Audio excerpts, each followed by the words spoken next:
nouvelles actions autour des lycées de l'agglomération grenobloise ce jeudi. D'abord près des établissements comme à Grenoble ou Cessiné, puis dans le centre avec intervention des CRS. C'est l'un des fleurons de l'économie grenobloise. L'entreprise Arturia, spécialisée dans les logiciels de musique et les synthétiseurs, fête ses 20 ans en musique, évidemment. Et puis, c'est l'endroit où l'on se retrouve entre amis ou en famille pour partager des produits locaux et trouver des cadeaux. On vous emmène faire un tour au marché de Noël à la fin de ce JT. Bonsoir à tous, ravi de vous retrouver dans ce journal du jeudi 6 décembre 2018. Toutes les heures à partir de 18h, l'essentiel de l'actualité du Grand Grenoble en moins de 10 minutes. Si le mouvement des Gilets jaunes semble un peu marquer le pas avant la manifestation de samedi, ce n'est pas le cas de celui des lycéens. Depuis mardi et ce matin encore, plusieurs entrées de lycées ont été bloquées, des poubelles ont été incendiées devant les établissements et sur les voies de circulation proches, comme à Mougnier, à Grenoble ou devant Aristide Bergès, à Cessiné-Parisé, où 2 jeunes ont été interpellés. Interpellation également dans l'après-midi, où les manifestants et les casseurs se sont retrouvés comme mercredi à l'angle du cours Jean Jaurès et Alsace-Lorraine à Grenoble. Pendant tout l'après-midi, la police a joué à cache-cache avec les fauteurs de troubles sur l'avenue et dans les petites rues alentours. Les uns à coups de containers poubelles et de pierres, les autres de gaz lacrymogène et de flashball. Derrière la violence, il semble que les lycéens veulent surtout manifester leur non à Parcoursup. Manifeste contre les réformes du lycée, du bac. Et surtout contre le Parcoursup qui aujourd'hui fait beaucoup de personnes mécontentes qui n'ont pas de parcours pour leur post-bac, qui n'ont toujours pas, qui sont obligés de faire justement des années sabbatiques pour espérer avoir un avenir qu'ils n'auront pas cette année en tout cas. Et je trouve ça vraiment dégueulasse que ces choses soient encore faites et aujourd'hui on manifeste pour essayer de montrer, pour essayer de donner notre parole, notre voix et de dire que c'est pas normal. En fin d'après-midi, il y avait encore pas mal de monde au carrefour Jaurès-Alsace-Lorraine. Devant les poubelles incendiées sur les voies de tram, la police a dégagé les lieux en procédant à des tirs de grenades lacrymogènes. Et puis attention, en raison d'un mouvement de grève local concernant la SNCF, le trafic des TER, notamment entre Lyon et Saint-André-le-Gaz, pourrait être perturbé à partir de vendredi et tout le week-end. Flower Power, plus pacifique, la manifestation Nous voulons des coquelicots est prévue vendredi à 17h30 avec bien sûr une fleur à la boutonnière. Comme chaque premier vendredi du mois depuis octobre, les associations de défense de la nature mobilisent les troupes pour demander l'arrêt des pesticides. C'est le relais local de l'appel national lancé par Fabrice Nicolino de Charlie Hebdo. Ce sera rue Félix Poula et samedi on remet ça avec la marche pour le climat à partir de 15h devant la préfecture. Loup, y es-tu? Oui, et plutôt 2 fois qu'une, puisque selon l'ONCFS, l'Office national de la chasse et de la faune sauvage, l'objectif de 500 loups à l'horizon 2023, issu du plan Hulot-Travers, pourrait bien être atteint avant la fin de l'hiver, si ce n'est pas déjà le cas. C'est ce qui ressort des données estivales du réseau Loup-Lynx de l'ONCFS, chargé par le ministère de l'écologie d'assurer le suivi de l'espèce. 500, ce serait le seuil minimal pour la survie de l'espèce. L'expansion démographique de l'animal se poursuit avec 85 zones de présence permanente contre 74 l'hiver dernier et 72 meutes ces derniers mois contre 57.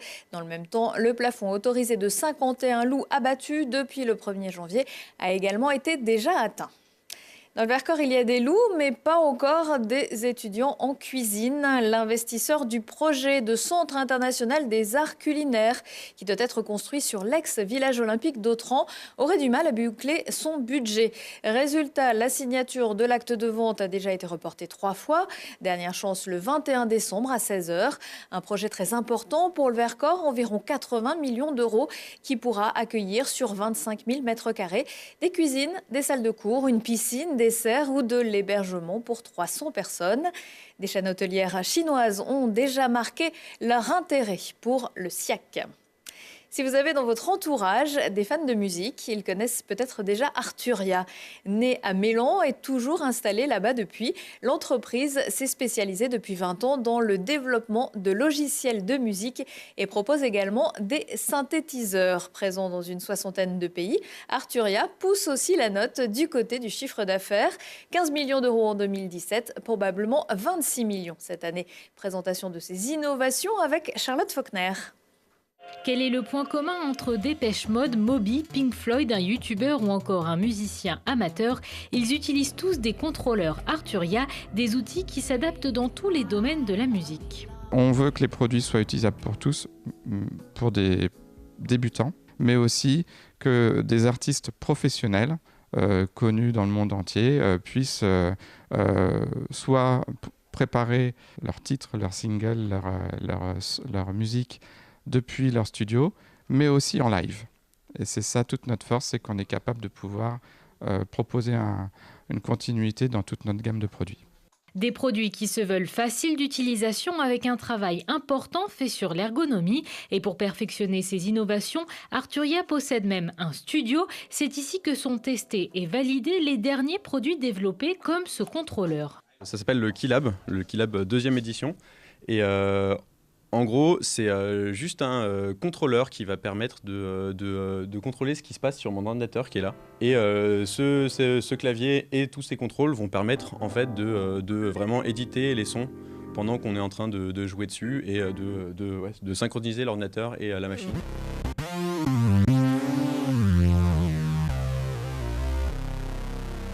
Pour améliorer tous ces produits, l'entreprise fait donc attention aux moindres détails.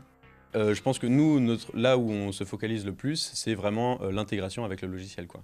C'est vraiment que quand on touche à un contrôle ici, que ça agisse sur le son, qu'on puisse aussi composer, que ça puisse nous aider à composer. Donc c'est vraiment de l'intégration avec le logiciel qui est le premier axe d'innovation sur ce genre de clavier actuellement.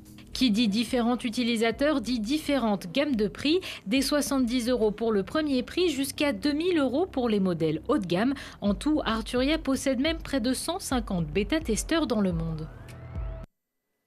Arturia embauche, elle espère atteindre le seuil des 100 employés en 2019 et déménager dans des locaux plus grands. Tradition originaire d'Allemagne et de l'Est de la France, le marché de Noël s'exporte aujourd'hui aussi bien que les Manele, Spritz et autres Bredele. Alors en 7 jours de Saint-Nicolas, direction le marché, ou plutôt les marchés de Noël de Grenoble, avec Lina Badreddine qui a même rencontré le Père Noël. Ah, la magie de Noël, les crêpes, les marrons chauds. Mais on ne va pas se mentir, en réalité, le marché de Noël, c'est plutôt... Je suis venu goûter le vin chaud, voilà. À consommer avec modération bien sûr, et Télé Grenoble est allé dénicher un des secrets qui trouble le plus l'esprit des Grenoblois, comment faire un bon vin chaud. Ah, c'est un gros secret ça, mais vous avez de la chance parce que le patron il partage le secret. Alors le patron il est basé en Normandie, d'accord. Et un bon vin chaud, ça demande du temps en fait. Et puis voilà, moi je suis à Grenoble et les tonneaux derrière vous, ils sont pleins en fait. Heureusement, pour les non-adeptes de la boisson rouge, il y en a pour tous les goûts. Chaque semaine, il y a 2 bières différentes avec que des brasseries locales. Dromel qui date de l'Antiquité. C'est fait d'un mélange de miel et d'eau qui s'alcoolise par simple fermentation. Et puis on fabrique également des hippocras. Les hippocras, ce sont des vins avec du miel et des épices. Et pour les enfants, bien sûr pas de boisson rouge, mais un grand monsieur tout rouge. Eh bien, je souhaite un joyeux Noël à tous les Grenoblois et surtout à Télé Grenoble, très joyeux Noël et que vos vœux se réalisent. Joyeux Noël, c'est la fête des enfants. Joyeux Noël, joyeux Noël, une fois par